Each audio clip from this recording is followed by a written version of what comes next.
তো hello guys good morning, শুভ সকাল। তো সকালে ঘুম থেকে উঠে সব ঘরের লোকের কাছে জানতে পারলি সকালে আমার নানির সাথে যেতে হবে পুরুলিয়া। তো নানি আসছে স্টেট বাসে, আমাকে ফোন করেছিল।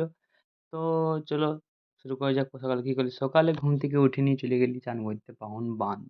তো বাহন মানে চান করে যাতে দেখি যে বিশাল কুয়াশা রে বাপ! দূরে গেলে কিছু দেখাচ্ছে না। তাও আমার ফোনটা ভালো বলে কাছে গেলে আমি দেখতে পাচ্ছি, না হলে তো আমি দেখতে টর্চ জ্বালাতে হতেছিল। তখন আমি হট করে সিনাই নিয়ে চট করে দেখর রেডি হয়ে যাচ্ছি। তো রেডি হয়ে গেলি, তারপর তারপর মোড় জানি দেখছি নানি স্ট্রেট বাসে না আসে কল্যাণ বাসায়। তো আমিও কল্যাণ বাসে চাপিয়ে গেলি। তো কল্যাণ বাসে চাপিয়ে যাওয়ার পর আমরা পৌঁছে গেলি তাই বানান বাস স্ট্যান্ড। তো এই দেখো বানানের বাস স্ট্যান্ডের কিছু ভিউ দেখো তোমরা, এখানে 12,000 বিকছে, ঠিক আছে। তো তারপর আমরা চলে গেলি বড়বাজার বাস স্ট্যান্ড। বড়বাজার একটু ঝামেলা হলো বাসের টাইমের নিয়ে। টাইমে একটু লেট হয়েছে আমাদের এই বাসটা, কল্যাণ বাসটা 2 মিনিট লেট করেছে, তাই প্রচুর ঝগড়া।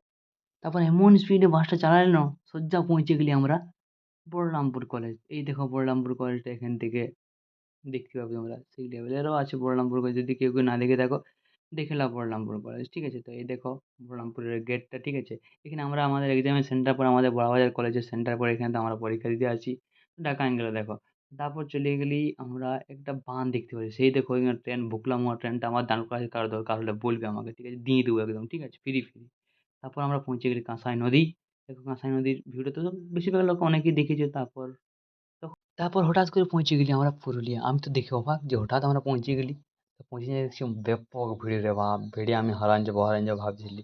তারপর যে কাজের জন্য গেছিলি সেটা খুঁজে পাসনি। তখন একটা ভালো বাজারওয়ালা দাদুকে দেখলি, দেখে করে ওকে জিজ্ঞাসা করে ঠিকানাটা আর দুটো ওর কাছে ভুলাভুলি করে 12,000 প্যাকেট নিয়ে গেলি। তো নিয়ে যাওয়ার পর না, পরে পয়সাও দিলি। তো নিয়ে করে তো কাজ হয়ে গেল। কাজ হয়ে যাওয়ার পর আমরা ঘুরে বাসে চাপিয়ে দিলি ঘর আসার জন্য, ঠিক আছে। তো চুলটা দেখছি এলোমেলো হয়ে গেছে, তো সবাই আমার দিকে ভাবতেছিল ভূতের মতো দেখাচ্ছিল।